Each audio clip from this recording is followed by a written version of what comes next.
When I was a teenager, I went through a phase where I just watched every single Quentin Tarantino movie that ever came out. I was really into directors like Harmony Korine. I always had this picture in my head that if you could make a good enough movie, then you'd become a filmmaker. Like that was just a career path in my mind. This was around the time Mark Wahlberg was essentially at the peak of his career. He was from Boston, so there was this aspect to the East Coast that was getting very Hollywood friendly. They were filming movies out here, still are. They use a lot of different towns around the local Boston area, Worcester and so forth as set pieces. Troy Duffy had made the movie Boondock Saints a couple years before. He seemed like he did it from scratch. He was from just a couple hours down the road in Hartford, Connecticut. So it had this sense that if you were an aspiring filmmaker and you were that good that you'd make it. Essentially, when the adults asked me what I wanted to be when I grew up, I told them I want to be a director. And I knew all the names of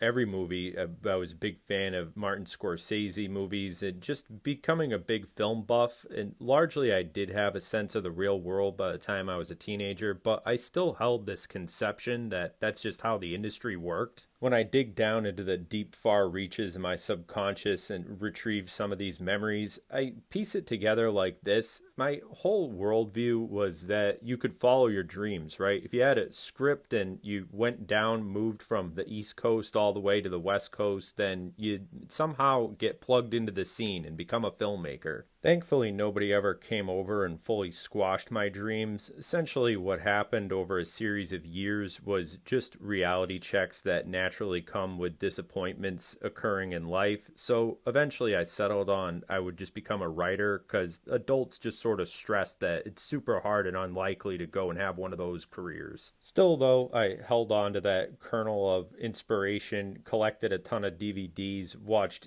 movies continuously, and never really gave up the passion for it. Just life gets in the way. You get swept along, bills come, and you end up landing wherever you do. Actually, that's a good point. You should never squash anybody's dreams because although clearly I'm not some world-renowned filmmaker like Quentin Tarantino, I still have the passion for it and just the love of film as a medium regardless. So it's served me well into my adulthood. So never squash anybody's dreams. As a matter of fact, I like to believe that my teenage self, if he were to see far into the future into what I would become and where I'm sitting right now, that he'd be satisfied with the fact that I have the YouTube channel going and my life's organized the way that it is. Really, I don't think I'll ever fully abandon the dream of making a movie. It's something that if somebody were to offer me low budget funding to make a good film that would get any type of release, I'd hop right on it, drop everything that I'm doing and go off and pursue that. If it was in Europe, going to make some film over there or anything that you could imagine practically happening. Putting that off to the side for a second here, though, isn't it strange that back in the late 90s, early 2000s, that spirit was in the air, that sort of Quentin Tarantino could get in an elevator with the right producer, just talk his ear off about his great idea to make a hit film, and all of a sudden he'd be plugged into the industry? That whole do-it-yourself, underground, backyard director, the kind of stuff that the Trailer Park Boys stemmed from, where somebody just gets the camera and films, it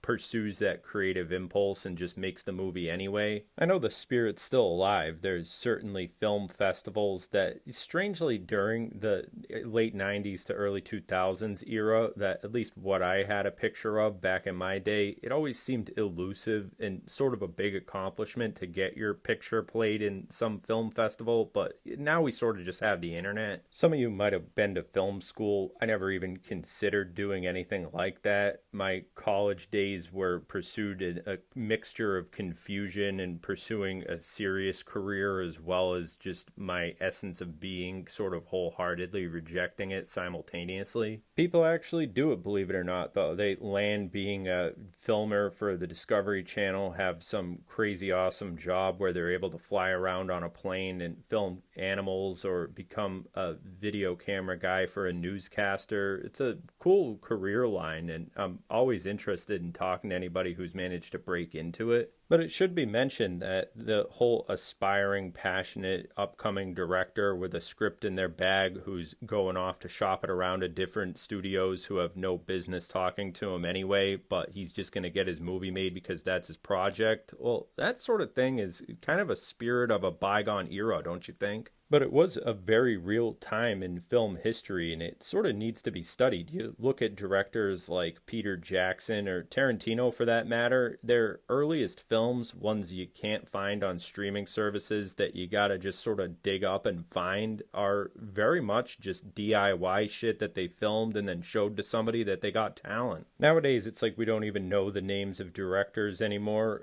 It was sort of back when film was more appreciated as a medium, as opposed to now, which sort of happened alongside that creative impulse getting sucked up into going from you want to be an aspiring filmmaker to you just want to be a YouTuber type shit. So I'm about to share with you an audio recording that I created earlier. See, to give you some context behind it is that sometimes I'll hear a song that I'll be like, wow, I really wish this was in a movie. Or I'll look up at a skyline of a city and be like, oh, I could just film that and it would be in a film. I could piece it together, make a 90-minute picture. You could probably tell just from that, my DNA has it just within it that I always wanted to be a filmmaker. So we're going to listen to it. It's 6 minutes long. And essentially what I want you to think about is that this would be my elevator pitch that I would give to somebody if I were to be in Tarantino's position and just telling them what I'm willing to do to be a filmmaker. Actually, the reason it's only 6 minutes long and I didn't get a chance to make it into a full video, which would have just got uploaded straight up without this preamble, was just because something else came up and it cut into me recording it, and I can't really just pick up where I left off because I was pretty excited when I was talking about this, and now I'm sort of just reevaluating it. And by that I mean I'm still at the drawing board. I'm scripting it out, trying to think about what I would actually want to film, because what happened was I watched a pretty good movie in between recording that and now. It basically caused me to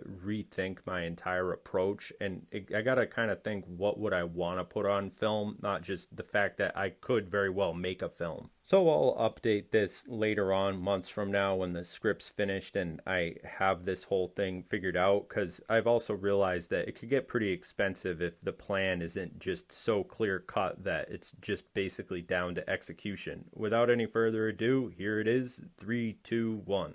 I've always had this pipe dream of just guerrilla style making an independent movie, going out, getting a plane ticket, driving to different locations around, just filming the same way they kind of film some of the scenes in Terminator, just pop out, film it, and then go. Or at the very least, that's how the original Terminator, a lot of those more expensive shots like in Hollywood or different places where you have to get a permit, they just said fuck it and went out there and filmed anyway. That's sort of the approach. I've seen a ton of movies. I'm pretty well convinced that I have a really good idea for a movie that people would want to watch, and I am 100% sure that I could make it on basically a zero budget, as long as I had actors who are willing to just be as crazy as I am about this. Well, to tell you the truth, I really only need the main actor. I could script it out so that he could go from different situations and interact.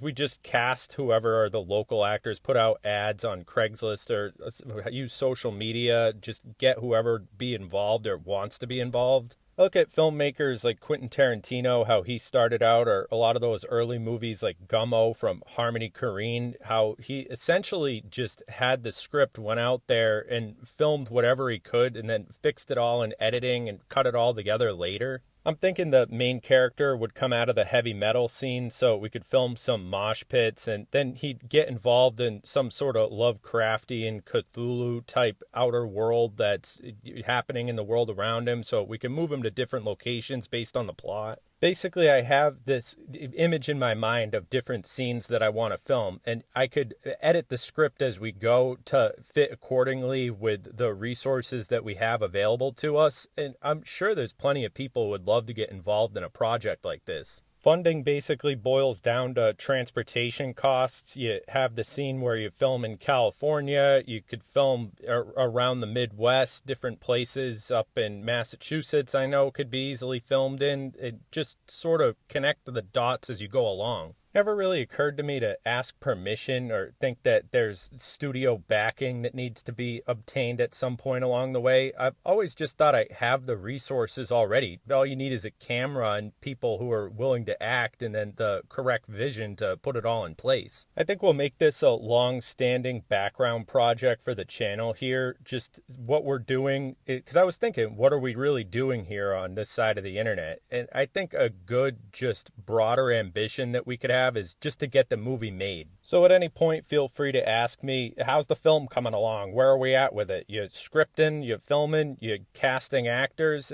I'm willing to take any participation that anybody who's interested in. It's an open offer. Shit, who knows? Maybe we got people out here in the audience who are in the film industry, aspiring actors. I'm sure we got a good pool of people here. So just keep it in mind and volunteer your contribution, or I'm open to all insight. I don't think there's anybody out there who's actually still doing this. The whole indie filmmaker thing was sort of bigger in the late 90s, early 2000s. I think people get too big ahead when they think about this. They sort of gatekeep themselves with funding and all that shit. In reality, you could film a 90-minute film with nothing but sweat equity, passion, and a dedicated couple people who can carry the whole thing through till the end. The way I see it going down is I'd film some scenes out here in New England and hop on a plane, go out to California with whoever the main actor is of the whole thing, have him in a phone call with somebody back home so you could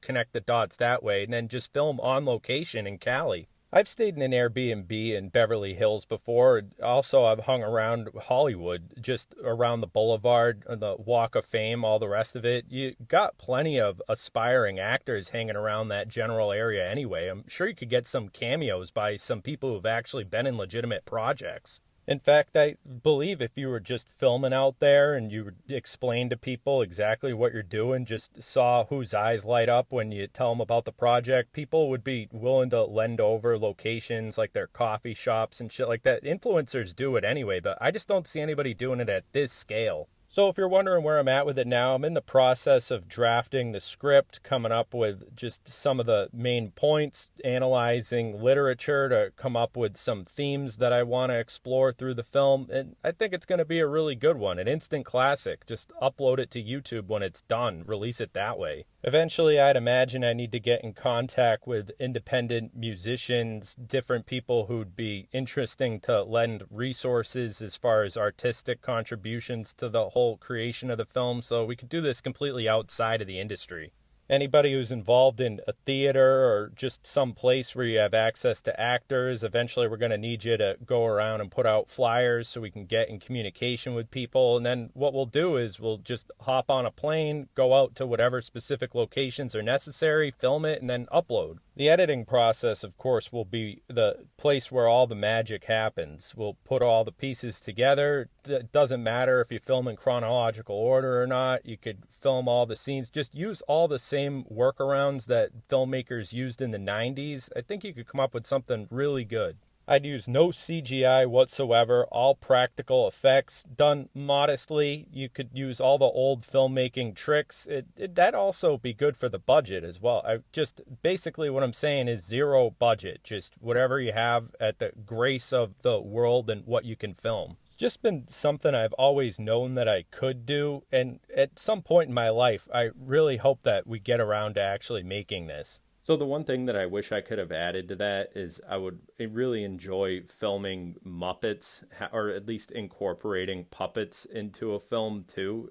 Maybe even not in like a Jim Henson sort of way, but more along the lines of figuring it out into the plot, as in perhaps the main character's best friend is a puppeteer. The way I could imagine coming up with the plot would be if I was locked in, if I had access to 3 hotel rooms and I could put whoever I wanted in the other 2 as my co-writers, and then we're essentially just locked in the Shining Hotel for 3 days to come up with the script. Then it would help if right after we left the Overlook, we met up with our actors, went out onto the field, just filmed what we had to. Basically, all I need is about 12 other people who are at least half as passionate about this as I am, but definitely just willing to work with it guerrilla style. But back to the puppet thing for a second there. I feel like there's a lack of puppets in film nowadays. It's almost as if studios just cheap out and take the CGI angle. It's a real shame because you even look at a movie like Being John Malkovich and their use of puppets just to move the plot. It's really cool when it's used as a device in the film to